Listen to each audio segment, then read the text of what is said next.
1 Kings chapter 3. Solomon made an alliance with Pharaoh, king of Egypt, and married his daughter. He brought her to the city of David until he finished building his palace and the temple of the Lord, and the wall around Jerusalem. The people, however, were still sacrificing at the high places, because a temple had not yet been built for the name of the Lord. Solomon showed his love for the Lord by walking according to the instructions given him by his father David, except that he offered sacrifices and burned incense on the high places. The king went to Gibeon to offer sacrifices, for that was the most important high place, and Solomon offered 1,000 burnt offerings on that altar. At Gibeon, the Lord appeared to Solomon during the night in a dream, and God said, "Ask for whatever you want me to give you." Solomon answered, "You have shown great kindness to your servant, my father David, because he was faithful to you and righteous and upright in heart. You have continued this great kindness to him, and have given him a son to sit on his throne this very day. Now, Lord my God, you have made your servant king in place of my father David, but I am only a little child, and do not know how to carry out my duties.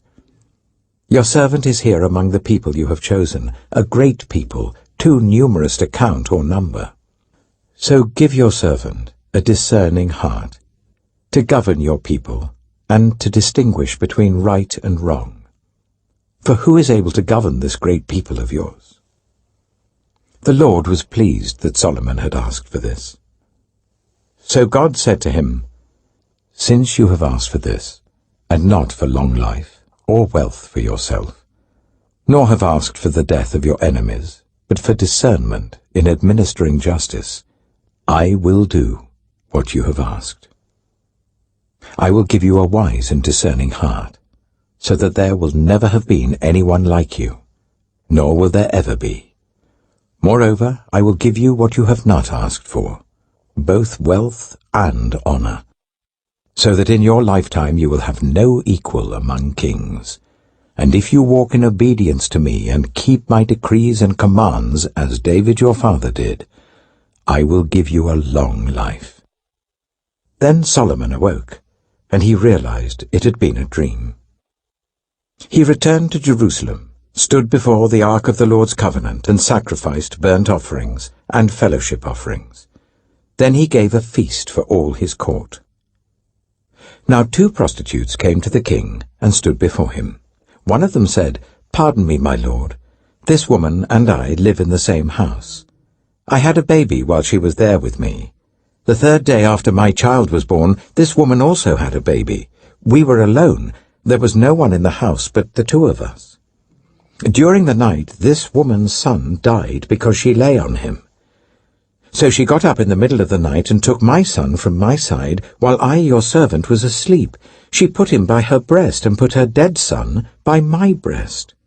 The next morning I got up to nurse my son, and he was dead. But when I looked at him closely in the morning light, I saw that it wasn't the son I had borne." The other woman said, "No, the living one is my son, the dead one is yours." But the first one insisted, "No, the dead one is yours, the living one is mine." And so they argued before the king. The king said, "This one says, 'My son is alive and your son is dead,' while that one says, 'No, your son is dead and mine is alive.'" Then the king said, "Bring me a sword." So they brought a sword for the king.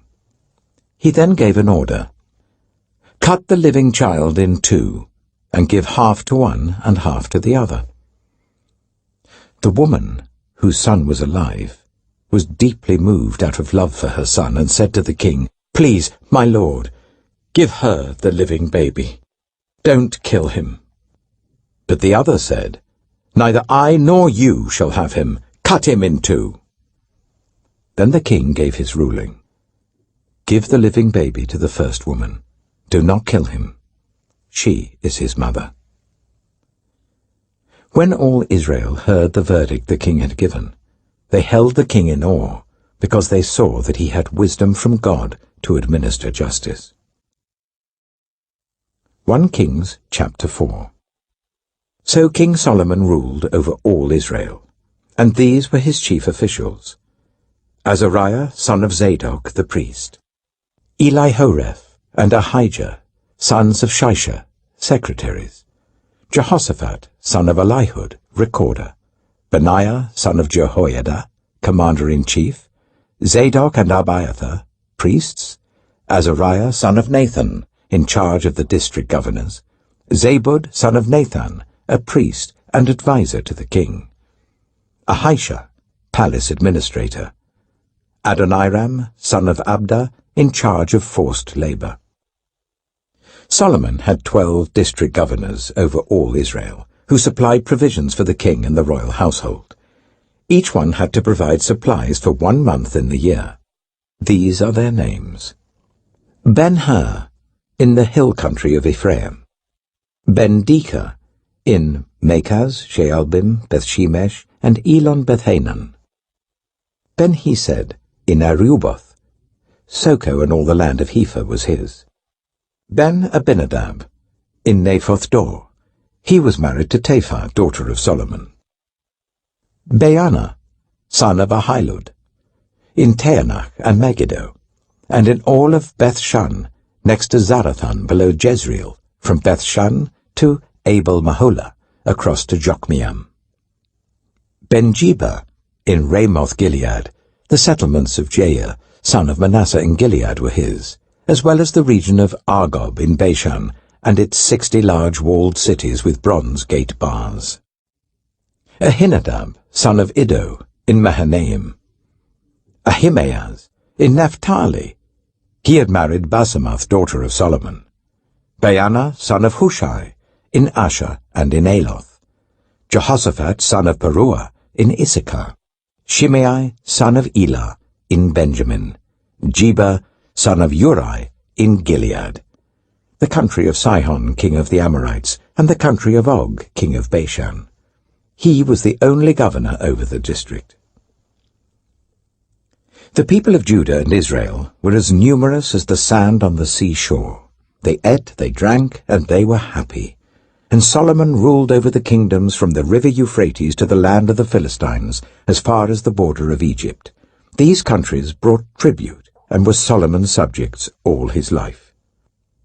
Solomon's daily provisions were 30 cors of the finest flour and 60 cors of meal, 10 head of stall-fed cattle, 20 of pasture-fed cattle, and 100 sheep and goats, as well as deer, gazelles, roebucks, and choice fowl. For he ruled over all the kingdoms west of the river Euphrates, from Tifsha to Gaza, and had peace on all sides. During Solomon's lifetime, Judah and Israel, from Dan to Beersheba, lived in safety, everyone under their own vine and under their own fig tree. Solomon had 4,000 stalls for chariot horses and 12,000 horses. The district governors, each in his month, supplied provisions for King Solomon and all who came to the king's table. They saw to it that nothing was lacking. They also brought to the proper place their quotas of barley and straw for the chariot horses and the other horses. God gave Solomon wisdom and very great insight, and a breadth of understanding as measureless as the sand on the seashore. Solomon's wisdom was greater than the wisdom of all the people of the East, and greater than all the wisdom of Egypt. He was wiser than anyone else, including Ethan the Ezrahite, wiser than Heman, Calcol, and Dada, the sons of Mahol. And his fame spread to all the surrounding nations. He spoke 3,000 proverbs, and his songs numbered 1,005. He spoke about plant life, from the cedar of Lebanon to the hyssop that grows out of walls. He also spoke about animals and birds, reptiles and fish. From all nations people came to listen to Solomon's wisdom, sent by all the kings of the world who had heard of his wisdom. 1 Kings chapter 5. When Hiram, king of Tyre, heard that Solomon had been anointed king to succeed his father David, he sent his envoys to Solomon, because he had always been on friendly terms with David. Solomon sent back this message to Hiram. You know that because of the wars waged against my father David from all sides, He could not build a temple for the name of the Lord his God until the Lord put his enemies under his feet. But now the Lord my God has given me rest on every side, and there is no adversary or disaster. I intend therefore to build a temple for the name of the Lord my God, as the Lord told my father David when he said, Your son, whom I will put on the throne in your place, will build the temple for my name. So give orders that cedars of Lebanon be cut for me. My men will work with yours, and I will pay you for your men whatever wages you set. You know that we have no one so skilled in felling timber as the Sidonians. When Hiram heard Solomon's message, he was greatly pleased, and said, Praise be to the Lord today, for he has given David a wise son to rule over this great nation. So Hiram sent word to Solomon, I have received the message you sent me, and will do all you want in providing the cedar and the juniper logs. My men will haul them down from Lebanon to the Mediterranean Sea, and I will float them as rafts by sea to the place you specify. There I will separate them, and you can take them away. And you are to grant my wish by providing food for my royal household. In this way, Hiram kept Solomon supplied with all the cedar and juniper logs he wanted, and Solomon gave Hiram 20,000 cores of wheat as food for his household, in addition to 20,000 baths of pressed olive oil. Solomon continued to do this for Hiram year after year. The Lord gave Solomon wisdom, just as he had promised him. There were peaceful relations between Hiram and Solomon, and the two of them made a treaty. King Solomon conscripted laborers from all Israel, 30,000 men. He sent them off to Lebanon in shifts of 10,000 a month, so that they spent 1 month in Lebanon and 2 months at home. Adoniram was in charge of the forced labor. Solomon had 70,000 carriers and 80,000 stonecutters in the hills, as well as 3,300 foremen who supervised the project and directed the workers. At the king's command, they removed from the quarry large blocks of high-grade stone to provide a foundation of dressed stone for the temple. The craftsmen of Solomon and Hiram and workers from Byblos cut and prepared the timber and stone for the building of the temple. 1 Kings chapter 6. In the 480th year after the Israelites came out of Egypt, in the 4th year of Solomon's reign over Israel, in the month of Ziv, the 2nd month, he began to build the temple of the Lord. The temple that King Solomon built for the Lord was 60 cubits long, 20 wide, and 30 high. The portico at the front of the main hall of the temple extended the width of the temple, that is 20 cubits, and projected 10 cubits from the front of the temple. He made narrow windows high up in the temple walls. Against the walls of the main hall and inner sanctuary, he built a structure around the building in which there were side rooms. The lowest floor was 5 cubits wide, the middle floor 6 cubits, and the third floor 7. He made offset ledges around the outside of the temple, so that nothing would be inserted into the temple walls. In building the temple, only blocks dressed at the quarry were used, and no hammer, chisel, or any other iron tool was heard at the temple site while it was being built. The entrance to the lowest floor was on the south side of the temple. A stairway led up to the middle level, and from there to the third. So he built the temple and completed it, roofing it with beams and cedar planks. And he built the side rooms all along the temple. The height of each was 5 cubits, and they were attached to the temple by beams of cedar. The word of the Lord came to Solomon. As for this temple you are building, if you follow my decrees, observe my laws, and keep all my commands and obey them, I will fulfill through you the promise I gave to David your father, and I will live among the Israelites and will not abandon my people Israel. So Solomon built the temple and completed it. He lined its interior walls with cedar boards, paneling them from the floor of the temple to the ceiling, and covered the floor of the temple with planks of juniper. He partitioned off 20 cubits at the rear of the temple with cedar boards from floor to ceiling to form within the temple an inner sanctuary, the most holy place. The main hall in front of this room was 40 cubits long. The inside of the temple was cedar, carved with gourds and open flowers. Everything was cedar. No stone was to be seen. He prepared the inner sanctuary within the temple to set the Ark of the Covenant of the Lord there. The inner sanctuary was 20 cubits long, 20 wide, and 20 high.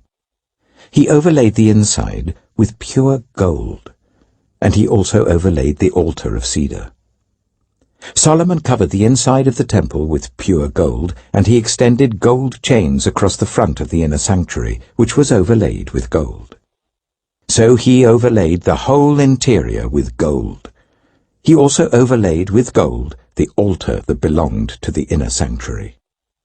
For the inner sanctuary, he made a pair of cherubim out of olive wood, each 10 cubits high. One wing of the first cherub was 5 cubits long, and the other wing 5 cubits, 10 cubits from wingtip to wingtip. The second cherub also measured 10 cubits, for the 2 cherubim were identical in size and shape. The height of each cherub was 10 cubits. He placed the cherubim inside the innermost room of the temple with their wings spread out. The wing of one cherub touched one wall, while the wing of the other touched the other wall, and their wings touched each other in the middle of the room. He overlaid the cherubim with gold. On the walls all round the temple, in both the inner and the outer rooms, he carved cherubim, palm trees, and open flowers. He also covered the floors of both the inner and outer rooms of the temple with gold. For the entrance to the inner sanctuary, he made doors out of olive wood that were 1/5 of the width of the sanctuary. And on the 2 olive wood doors he carved cherubim, palm trees, and open flowers, and overlaid the cherubim and palm trees with hammered gold. In the same way, for the entrance to the main hall, he made door frames out of olive wood that were 1/4 of the width of the hall. He also made 2 doors out of juniper wood, each having 2 leaves that turned in sockets.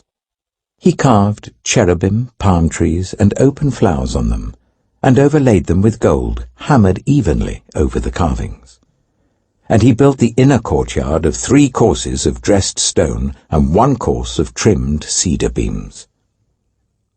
The foundation of the temple of the Lord was laid in the 4th year, in the month of Ziv. In the 11th year, in the month of Bul, the 8th month, the temple was finished in all its details according to its specifications. He had spent 7 years building it.